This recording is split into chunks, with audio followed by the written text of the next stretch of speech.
Hey everyone, and welcome back. You're probably here because you're curious about the link between antidepressants and weight gain. Yeah, a pretty important topic. It is, and luckily there's some new research that we can dig into today. Perfect.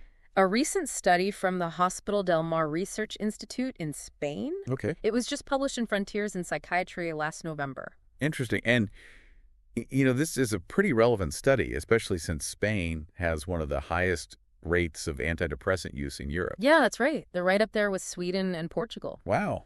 So this study gives us some really good insights. It followed over 3,000 adults Okay. for 6 years. 6 years, that's a significant amount of time. Exactly. And what they found was that those taking antidepressants saw an average weight gain of 2% compared to those who weren't. 2% might not sound like a lot, but when you think about it long term, Right. over 5 years, that could easily be an extra 10 pounds. Over a decade, Oh, wow. if it could even be 20 pounds. So even these small increases can really add up over time. That makes sense. And that extra weight could increase the risk for other health problems, too. Absolutely. Things like heart disease or diabetes. Okay, so that already has me thinking about this differently. But, depression itself can be linked to changes in weight. Right. So how do we know for sure? Yeah, how do we tease that apart? Yeah, how do we know that the weight gain is specifically from the medication and not just from the depression itself? Well, that's what's so cool about this study. Okay. They took a lot of other factors into account. They looked at people's diets, Yeah. how much exercise they were getting, their socioeconomic status, Yeah. age, even their sex. Okay, so they really try to control for all those other variables. Exactly. And even after taking all that into consideration, Yeah. the link between antidepressants and weight gain was still there. Wow. So it's not just a coincidence. Nope. It seems like there's a real connection. I bet some people listening are wondering if all antidepressants are created equal. Oh, for sure. I mean, are some worse than others when it comes to weight gain? Exactly. That's a great question. And actually, this study did find Okay. that certain antidepressants like mirtazapine and paroxetine Mm, were linked to more weight gain compared to some others. interesting. Dr. Victor Perez, he's the head of psychiatry at Hospital del Mar, Okay. and one of the authors of the study. Got it. He actually said, and I'm quoting here, due to the risk of patients discontinuing treatment because of weight gain, we must consider alternative therapeutic strategies to complement pharmacological treatment. Wow. That's a powerful statement. It is. He's essentially saying that we need to think beyond just medication alone.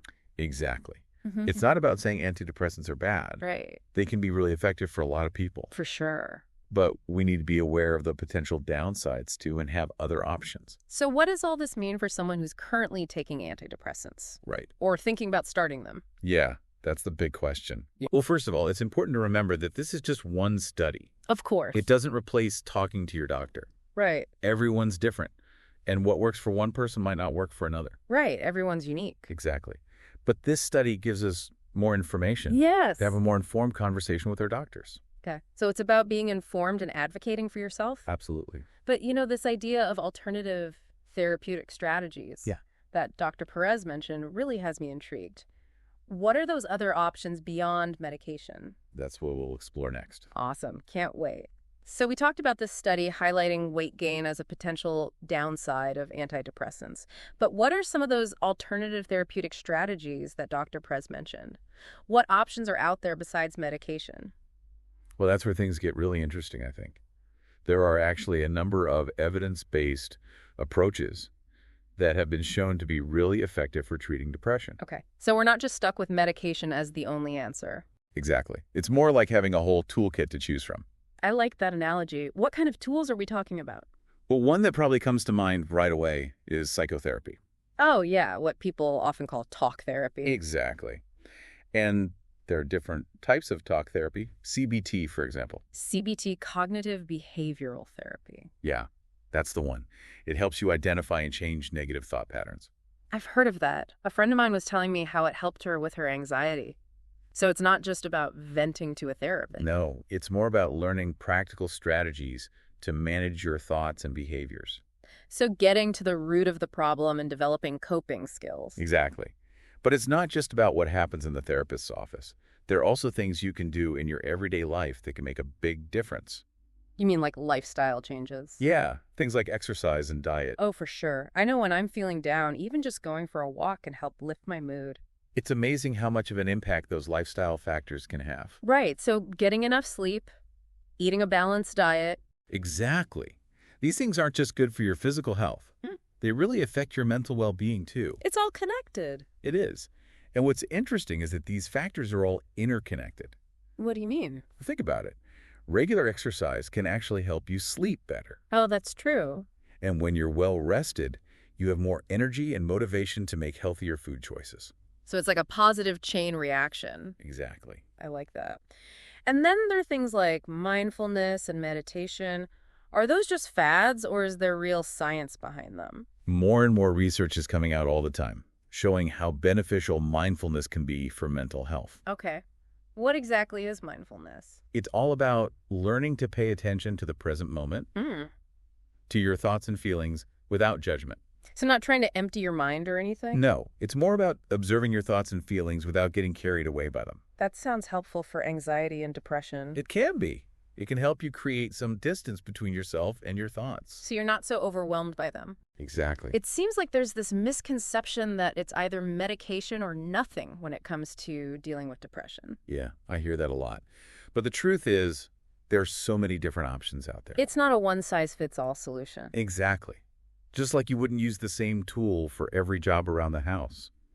You don't have to rely on just one approach for your mental health. It's about finding what works best for you. Exactly. And that might even be a combination of different things. So let's say someone's listening to this and thinking, okay, this all sounds good, but where do I even begin? Well, honestly, the first step is always to talk to your doctor or therapist. Okay. They can help you weigh the pros and cons of different options. Right. And come up with a plan that's tailored to your specific needs. So it's a personalized approach. Absolutely. And remember, it's an ongoing conversation, not a one-time decision. Because what works at one point in your life might need to be adjusted later on. But let's be real for a second. Things like therapy can be expensive or hard to find. What if someone can't afford it or doesn't have access? That's a valid concern, and it's a real problem with our healthcare system. But even with those barriers, there are often resources available. Okay, like what? What community mental health centers often offer therapy on a sliding scale fee. Okay, so the cost is adjusted based on your income. Exactly. And some workplaces have employee assistance programs that cover mental health services. Oh, right, I forgot about those. And there are even online therapy platforms now that can be more affordable than traditional in-person therapy. So even if the traditional route isn't an option, there are still ways to get support. Yes. And don't forget about those lifestyle changes we were talking about. Right. There are things we have some control over. Exactly. Even small changes in those areas can make a big difference. It's amazing how much of an impact just getting out in nature can have. It really is. You know, it's funny how this conversation started with a study about antidepressants and weight gain, but it's really opened up this whole other world of possibilities for managing mental well-being. I agree.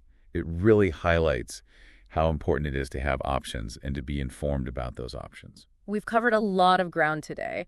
Before we wrap up, are there any final thoughts you want to leave our listeners with? I think the biggest takeaway here is that there's no one-size-fits-all solution when it comes to treating depression. Right. Medication can be incredibly helpful for some people, For sure. but it's not the only option.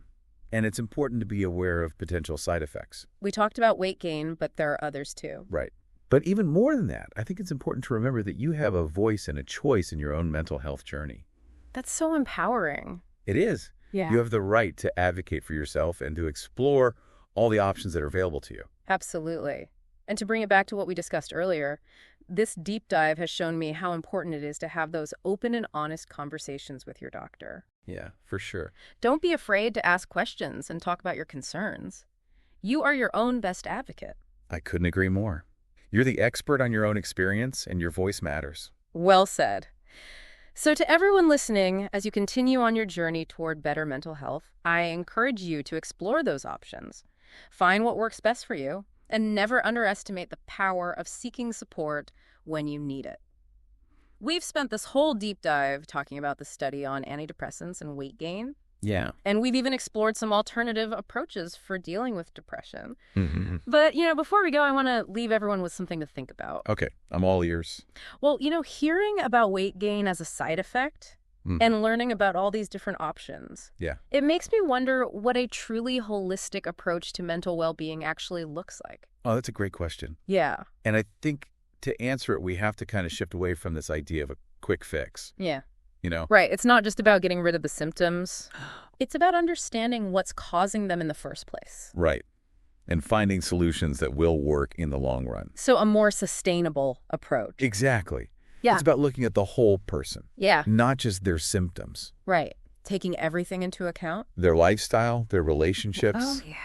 their thought patterns, and, the path to better mental well-being. Mm. It might involve a combination of different things. Yeah. Maybe it's therapy, maybe it's lifestyle changes, Okay. maybe it's medication if needed, Right. and, of course, having a supportive network of friends and family. Yeah, that's so important. Really is. It's about recognizing that mental health Yeah. is just as important as physical health Absolutely. and deserves the same level of care and attention. Couldn't agree more. It's like we were saying earlier, Yeah, all these different parts of our lives, they're all interconnected. they really are. When we focus on one area, it can have this ripple effect on all the others. Absolutely. Yeah. And I think one of the most important things, no matter what path you choose, Right. is that there's no shame in asking for help. That's such a good point. Whether it's therapy, Yeah. medication, or even just talking to someone you trust, Right. reaching out is a sign of strength. It is not weakness. Exactly. And to bring it back to what we talked about before, this deep dive has really highlighted the importance of having those open and honest conversations with your doctor. For sure. Don't be afraid to ask questions, talk about your concerns. Right. You are your own best advocate. You are the expert on your own experience. Yeah. Your voice matters. So well said. Yeah. So to everyone listening, as you continue on your journey toward a healthier and happier us, Yeah. I encourage you to explore those options, find what works best for you, and never underestimate the power of seeking support when you need it. That's great advice. Thanks for joining us on this deep dive. We'll see you next time.